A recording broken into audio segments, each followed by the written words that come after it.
possible sexual assault this weekend at the Playboy Mansion, home of hedonism and Hugh Hefner. The alleged assault during a pajama party on Saturday hosted by Hef and attended by hundreds of people, including Paris Hilton. Police aren't given details. Playboy Enterprises is downplaying it, saying that a minor incident was reported at the party involving a woman hired to work as a server and her ex-boyfriend. They say he had an invite to the party, was escorted off the grounds by security. Interesting, we've talked to a number of people who were at the party.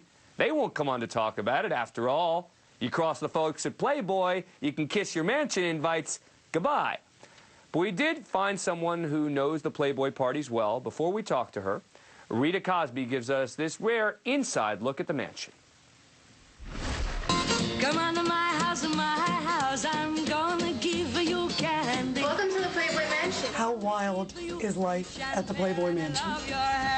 Well, what you see is pretty much what you get. I mean, my life is, as I've said before, an open book with illustrations. Looking like a nice first lady astronaut's wife, and not on many levels. I know I'm, a very lucky guy. It's a fantasy life.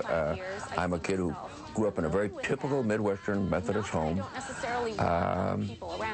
without a lot of hugs and kisses. And I think that I escaped into dreams early on that came out of the movies and the music of my childhood.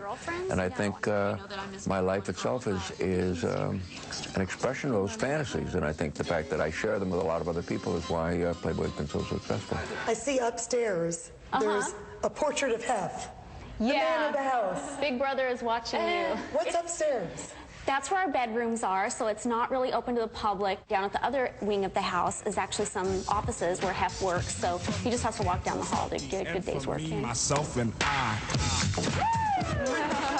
This $5 bill here has a story with it. Hef used to work at Esquire magazine, and he asked for a $5 raise, and they told him no, so he quit, and he started Playboy. And on the 25th anniversary of Playboy, his boss from Esquire came and gave him a $5 bill and said he'd come back to work anytime. What year was that he asked for the $5 raise? Well, I'm not sure the exact year, but it was definitely pre-1953. And obviously he's making a lot more than $5 an hour. I think so. This is the grotto, the famous grotto. Yes, this is our pool, and inside that cave right there is the grotto with all the hot tubs and everything. And what's in there? There's jacuzzis? There's like 3 or 4 different jacuzzi areas. And then the pool water goes in there, and you can swim through the waterfall into it. There's a little cave that goes out the back way. And is it sort of whatever happens in the grotto stays in the grotto? Absolutely. Yeah, we like to keep it that way. That was from 2005. Joining me now is Jennifer Saginor. She grew up inside the Playboy Mansion and is the author of the book Playground. And on the phone, 2 frequent guests at the Playboy Mansion, the Barbie twins, Shane and Sia Barbie. Thanks to all of you for coming on the program. Appreciate it. All right, real quick, Shane or Sia, whichever one of you want to take this. I understand that you all have some new information from the Playboy side as to what happened. Yeah, now, mind you, I did not go up there that night. It was the first Midsummer Night Party that we didn't attend.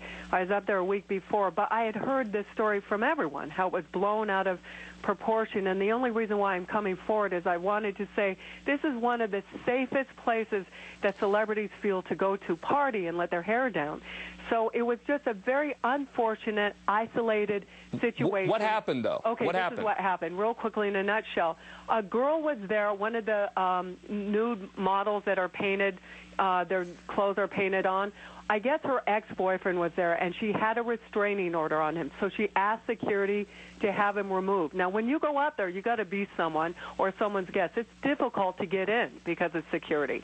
So they went up to him, and they said, this girl wants you to be removed. She has a restraining order. Well, somehow he proved to them that the restraining order was expired. So they went back, security went back to the girl and said, I am so sorry the restraining order was expired. The only thing that you can do is just a straight-up report. I guess he grabbed her arms, she claims, but no one ever saw something really huge or a sexual assault. She just, I guess, feared this guy, and it just kind of blew out of proportion. All right. Jennifer, look, you grew up there. I do picture it being a sort of safe place with an enormous amount of security there. Right. Is it? Which era are we talking about? Now. Oh, now. Now there is a lot of security because there has been quite a few incidents that have happened there, and so there is a great deal of security. But it's really hard to pin it on someone like Hefner when he's, inviting people to his house. Kind of like in my book, I refer to like this underage affair that I had with his girlfriend. It really doesn't really have anything to do with him. It was on his property, and it just happened to be his girlfriend. So, I mean, just like this situation, it's just, someone is serving drinks and she's naked and she has paint all over her instead of clothes. And, basically, it's not his fault that he allowed some guy to come to the party. It has nothing really to do with it. And security, but you talk about security now being pretty tight. I mean, what does that mean? I mean, when someone goes there for an event, it's really hard to even get near the property. It's hard to get near the property. It's hard to get, sometimes you can't lock certain rooms anymore, and everyone still jumps in the pool naked and has fun. It's still a hedonistic environment. Well, thank goodness for that. Yeah, come on. That's why everyone wants to go, of course. They do background checks. They look you up and down, and they've actually turned down a ton of people. Right. I mean, this girl was obviously hot, or else she wouldn't have been there. And, and the other thing is that it really has nothing to do with Hefner that this guy had a restraining order. I mean, he can't find that out, really. I mean... But what do you think about the fact that all the people who were at the party won't come on the show now to talk about it? I mean, is that a sort of tacit agreement, an implicit deal you make with the Playboy Mansion? You go to the party, you don't talk about it? I don't know. I grew up there and I talk about it. So, I mean, you don't ask me because my situation was different. My father was his best friend and in-house doctor, and, and so and that's what the book is sort of about, all this underage sex and drugs at the mansion in the 80s up until the present day. All right. So.